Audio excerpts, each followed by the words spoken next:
ना तो हुकूमत डिज़ोल्व करना चाह रहे हैं परवेज़ इलाही साहब, ना इमरान खान को का साथ छोड़ना चाह रहे हैं, लेकिन वो चौधरी शुजात हुसैन की बात भी जो है उसको नहीं टाल रहे, क्योंकि जब इमरान खान पर हमला हुआ था और इमरान खान जो है वो अपनी मर्ज़ी के कुछ नाम ऐड करवाना चाह रहे थे FIR में, तो चौधरी शुजात हुसैन कहते हैं कि उन्होंने ही परवेज़ इलाही को कहा था कि फ़ौजी अफसरान के नाम उसमें ना ऐड किए जाएँ। तो सही है, बिल्कुल। तो तलक़ात तो दोनों के हैं और बात भी मान रहे हैं। बात भी होती है और रिश्ते भी हैं, इसको आपको पता, बड़े पुराने रिश्ते हैं। अब सियासी तौर पे कुछ इख्तलाफात हैं और मेरा ख्याल है उसकी वजह यही है मुनीस इलाही की अपनी एम्बिशंस हैं, तो और चौधरी परवेज़ इलाही कुछ मजबूरी है उनकी। तो बहरहाल अब अगर चौधरी शुजात ने उनको ये हदायत दी थी और उन्होंने उनकी बात मानी थी, तो इसका ये मतलब है कि फिर बातचीत तो हो सकती है ना, वो जिन्होंने कुट्टी तो नहीं ना हुई तो इसलिए चौधरी साहब का बड़ा इम्पोर्टेंट है ये बयान। और आजकल जो ज़रदारी साहब के साथ बैठ के बातें हो रही हैं, मुझे यकीन है कि वो सारे ऑप्शंस देखे जा रहे हैं और साथ साथ परवेज़ इलाही के साथ भी राब्ते में होंगे। देखिए, वो ज़रूरी नहीं होता कि मीडिया के ज़रिए कोई राब्ते हों, ज़रूरी नहीं होता एक बंदा उठ के जाए दूसरे के पास। बड़े लोग होते हैं जो कि वो आते जाते हैं और पैगाम लेके आते जाते हैं, तो और फिर टेलीफोन व्हाट्सएप के ऊपर भी बातें होती हैं। तो ये तल्लक़ात रहेंगे सियासी तौर पे, और मेरा ख्याल है कोई ना कोई सलूशन परवेज़ इलाही और चौधरी शुजात निकाल लेंगे। ठीक, तो क्या ऐसा पॉसिबल है कि ये सियासी तौर पर जो सियासी कशमकश हमने देखी गुज़श्ता कुछ अरसे में, उसकी वजह से इन्होंने इस तरह से फ़ैसला किया हो कि एक शख्स जो है वो उस पार्टी में चला जाएगा और एक शख्स जो है वो इस पार्टी का साथ देगा, ताकि जो भी सूरत हाल नेक्स्ट बने उसमें जो है वो अपना नहीं, मेरा ख्याल है हमें कोई कंस्पिरेसी थ्योरी की तरफ नहीं जाना चाहिए, ऐसी बात नहीं है।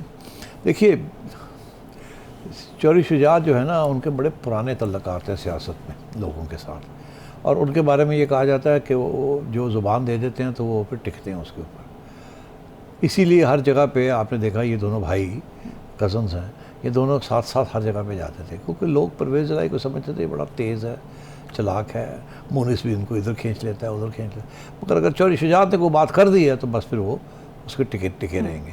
तो इसीलिए हर जगह भी जब भी नेगोशिएशंस होती थी तो चौधरी शुजात जाते थे, और परवेज़ इलाही साहब बहुत उनकी इज़्ज़त करते हैं, बहुत इज़्ज़त करते हैं, उनकी बहुत बात भी मानते हैं।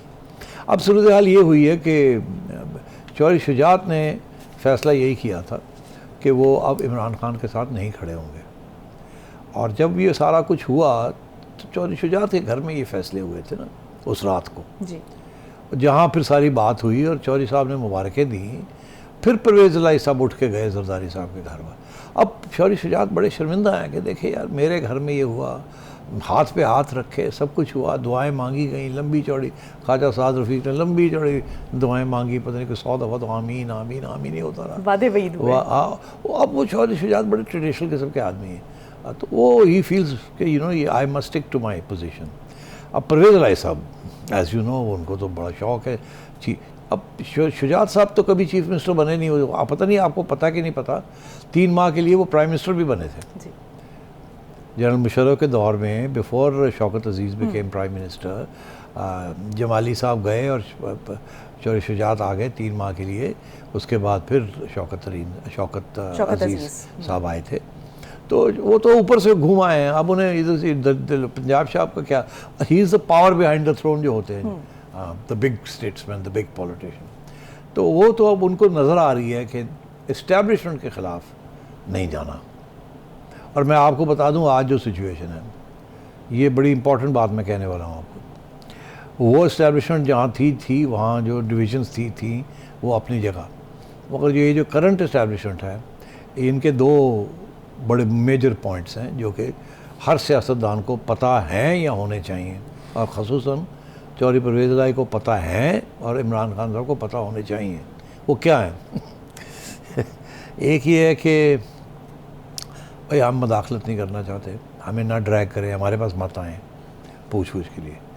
दूसरी बात ये है कि हमारी इस वक्त सारी की सारी तवज्जो जो है ना इकोनॉमिक स्टेबलाइजेशन की तरफ है, जिसके लिए पॉलिटिकल स्टेबिलिटी चाहिए, और जो पार्टी पॉलिटिकल इंस्टेबिलिटी क्रिएट करती है वो ज़ाहिर है हम उसे कोई पसंद नहीं करते, फेवरेट नहीं हो सकती, हमारी फेवरेट नहीं हो सकती, और हमें इस वक्त मईशत को बचाना है, और इसलिए इस हुकूमत को थोड़ी देर चलने दें ताकि ये संभाल ले। अभी अगर आप इलेक्शन मोड में चले जाते हैं तो अगले 6 महीने में तो अफरा तफरी हो जाएगी, पता ही नहीं चलेगा हो क्या रहा है, सारे भाग जाएंगे कि यहाँ तो फिर पागल हो गई पाकिस्तान, फिर इलेक्शन में जा रहे हैं, और ये इलेक्शन जो है ये फिर सेंसस भी होना है और बड़ा कुछ होना है, और इन्होंने फिर वही फिर अदालतों में घूम रहे हैं। कोई कह रहा है पहले सेंसस कराओ, कोई कह रहा है ना कराओ। इसके साथ तो मैशत ही चलेगी, वैसे ही बैठी हुई है मैशत। और बाय द वे ये साग डार साहब जो प्रेसिडेंट अलवी को मिलने गए हैं, वहाँ वो यही कहने गए हैं कि देखिए इस वक्त इकोनॉमिक स्टेबिलिटी बड़ी इंपॉर्टेंट है, पॉलिटिकल सर्टेनिटी, पॉलिटिकल ये बड़ी इंपॉर्टेंट है। इसको तो आप मेहरबानी करें, हमारे साथ तावन करें, हम इलेक्शन की बात करते हैं आपके साथ, मगर ऐसी बातें ना करें जिसके साथ इकोनॉमिक डिस्टेबलाइजेशन हो रही है। IMF अभी आ नहीं रहा है और बड़े मसले बने हुए हैं, डिफ़ॉल्ट का खतरा है सारा कुछ। तो ये नेशन की इशू है। ये पाकिस्तान की जो इस वक्त क़यादत है फ़ौज की, वो भी यही कहती है, नो पॉलिटिकल डिस्टेबलाइजेशन। आप लोग आपस में अपने मामले हल करें, तय करें, अगले साल इलेक्शन करा लें, हमें कोई इतराज़ नहीं, जब आप कराते हैं करा लें, मगर ये जो डिस्टेबलाइजेशन है इसको बंद करें। तो मेरा ख्याल है ये पैगाम चौधरी परवेज़ इलाही तक तो पहुँच गया है कि डिज़ोल्व की थी तो फिर असी यही समझेंगे कि फिर खुदा हाफिज़, अल्लाह मालिक है सारे दा, ठीक है ना। को ऐसी तो कह रहे हैं स्टेबल रखो, तुमने तो ये कर दिया, अब खान के खाते खुल गए हैं, वो फिर गड़बड़ करेगा। ये पैगाम कहा नहीं जाता, ये समझ आ जाती है कि यही, क्योंकि बड़े पुराने तल्लुकात हैं ना, सबको पता है वहाँ क्या सोच है।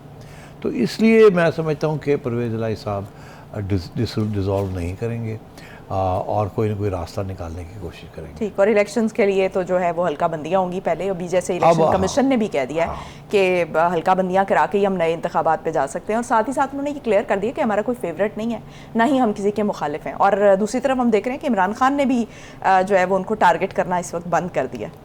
देखिए, इलेक्शन कमीशन ने की तरफ से 2-3 पैगाम आए हैं। एक तो ये कि जी हम EVMs के ख़िलाफ़ नहीं हैं, ठीक है, कि हम सिर्फ ये कहते थे कि सब स्टेक होल्डर्स को इत्तेफाक होना चाहिए इसके ऊपर। अगर नहीं इत्तेफाक होगा तो लड़ाई झगड़े होंगे, फिर बाद में वही रिगिंग होगी, ये हो गया। और स्टेक होल्डर्स ऑन बोर्ड नहीं है। इमरान खान कहता हो, सारी अपोजिशन कहती है नहीं होनी चाहिए।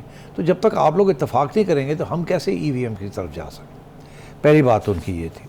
दूसरी बात उन्होंने ये कही थी कि पैसे चाहिए। अभी तो EVM छोड़े, उसके ऊपर इतने अरबों रुपए लगने हैं, अभी तो हमें इलेक्शन के लिए पैसे चाहिए, वो भी पूरे नहीं मिल रहे हैं। तीसरी बात उन्होंने ये कही है कि पंजाब के अंदर लोकल बॉडीज़ इलेक्शन हम कराना चाह रहे हैं जो अप्रैल में जी। हम उससे पहले सेंसस कराना चाह रहे हैं, डिलिमिटेशन कराना चाह रहे हैं प्रोविंशियल असेंबली और लोकल बॉडीज़ के लिए। और आप अगर अभी चले जाते हैं, डिसॉल्व करते हैं, तो हमारे लिए तो मसले बन जाएंगे, फिर हम क्या करेंगे। ऊपर से वो ये कह रहे हैं कि आपने इलेक्शन जो लोकल बॉडी गवर्नमेंट के लॉज हैं वो आप हर 2 महीने के बाद तब्दील कर देते हैं। कह रहे हैं ये क्या बात हुई पंजाब में? हाँ, पंजाब की बात हो रही। तो उन्होंने कहा ये क्या बात हुई, आप अब जो फैसला हुआ है उस पर टिके रहे, उसके मुताबिक हम फिर डिलिमिटेशन करेंगे और अनाउंस करेंगे सारा। और वो भी स्टेबल नहीं हो रही बात, कभी इधर जाती है पंजाब गवर्नमेंट, कभी उधर जाती है। और फाइनली उन्होंने ये कहा कि जब आएगी बात नेशनल तो वहाँ तो और भी डिलिमिटेशंस करनी पड़ेंगी, सारे पाकिस्तान का मामला है, फिर और भी प्रोविंशियल चीज़ें होंगी, तो उसके लिए तो 7 महीने चाहिए, 6-7 महीने चाहिए। तो इधर 4 महीने चाहिए, उधर 7 महीने चाहिए। तो इलेक्शन कमीशन ने बता दिया है कि जी अगर आपने इलेक्शन करवाने हैं और सही तरीके से कराने हैं और नॉन कॉन्ट्रोवर्शियल करने हैं तो फिर 6-7 महीने टिके रहो, हमें ये काम कर लेने दें, उसके बाद फिर आप कर लेंगे। तो ये बिल्कुल वही एजेंडा है जो कि इस वक्त फेडरल गवर्नमेंट भी यही चाहती है कि ये 6-7 महीने ये सारा काम हो जाए, उतनी देर में हम बजट वगैरह ले आएँ, फिर हम इलेक्शन की तरफ जाएंगे। सही। तो हनीफ अब्बासी ने भी ये बात की है, उन्होंने कहा है कि जो है वो 6 महीने पहले जो है वो हमको कुछ महंगाई को कंट्रोल करने की कोशिश करेंगे और जो पेट्रोल की कीमतें हैं वो भी कम हो जाएंगी। लेकिन साथ ही उन्होंने ये भी कहा है कि जो इलेक्शंस हैं वो 6 महीने डिले हो सकते हैं। मतलब ये बार बार हम ये इसकी बात क्यों सुन रहे हैं कि 6 महीने मजीद आगे भी जा सकते हैं, मतलब अक्टूबर की तो बात मुझे नहीं पता वो कैसे कह रहे हैं, मुझे तो समझ नहीं आ रही। ये नहीं हो सकता, ये हमें कह रहे हैं जी इलेक्शन डिले हो सकते हैं, वो ड्रामा फाइनेंशियल इमरजेंसी लगा दें, ये कर दे वो कर दे, नहीं, जो कभी भी अदालतें नहीं मानेंगी, कोई भी नहीं मानेगा। ये बिल्कुल गलत बात है, कोई इलेक्शन किसी तरीके से डिले नहीं हो सकता। ठीक, अक्टूबर में हो जाएगा, राइट, उससे पहले हो सकते हैं, उससे पहले हो सकते हैं, ठीक है।